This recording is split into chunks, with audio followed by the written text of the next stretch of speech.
사도행전 1장. 제자들이 감람원이라 하는 산으로부터 예루살렘에 돌아오니 이 산은 예루살렘에서 가까워 안식일에 가기 알맞은 길이라. 들어가 그들이 유하는 다락방으로 올라가니 베드로, 요한, 야고보, 안드레와 빌립, 도마와 바돌로메, 마테와 및 알페오의 아들 야고보, 셀로딘 시몬, 야고보의 아들 유다가 다 거기 있어 여자들과 예수의 어머니 마리아와 예수의 아우들과 더불어 마음을 같이하여 오로지 기도에 힘쓰더라. 아침 기도의 61일차입니다. 응답이 지체되어도 지치지 말라. 응답이 지체되어도 지치지 말랍니다.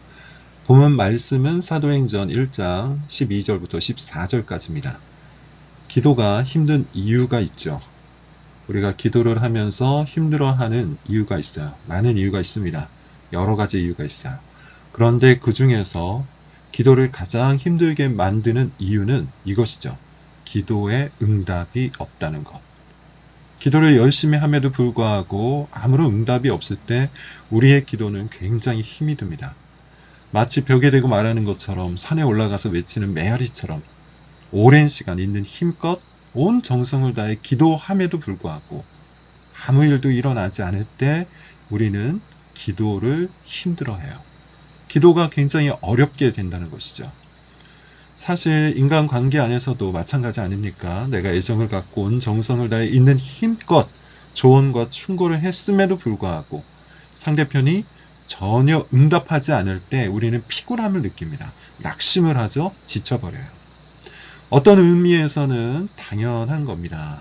그런 의미에서 우리 역시도 기도 중에 하나님 앞에서 지치고 낙심하고 피곤할 수도 있어요. 그러나 여러분, 우리는 믿어야 합니다.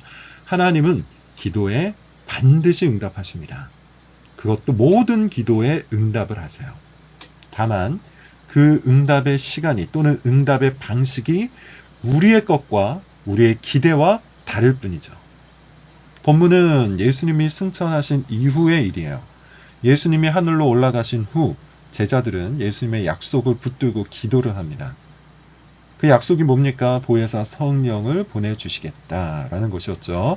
그러나 그 약속은 기도하자마자 이루어진 것은 아니에요. 오히려 그 약속이 지체가 됩니다.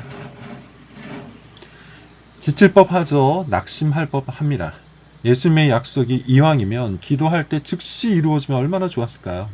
이왕이면 바로 눈에 보이면 얼마나 좋았을까요? 기도할 맛이 나지 않겠습니까? 그러나 하나님은 기도할 맛을 위해서 우리에게 기도를 명하신 것이 아닙니다. 하나님께서는 우리의 믿음을 위해 기도를 명하셨어요. 이 구절에 관해 칼빈이 주석합니다. 그리스도께서는 즉시 성령을 보내실 수 있었지만 일정 기간 그들을 초조하게 하신 것은 인내를 연단하기 위한 것이었다. 인내를 위한 것이라는 겁니다. 인내는 믿음의 중요한 요소예요. 우리의 믿음이 참인지 아닌지를 가늠하는 요소이기 때문입니다. 참 믿음은 기다릴 줄 알죠. 반면 거짓 믿음은 기다리지 못해요.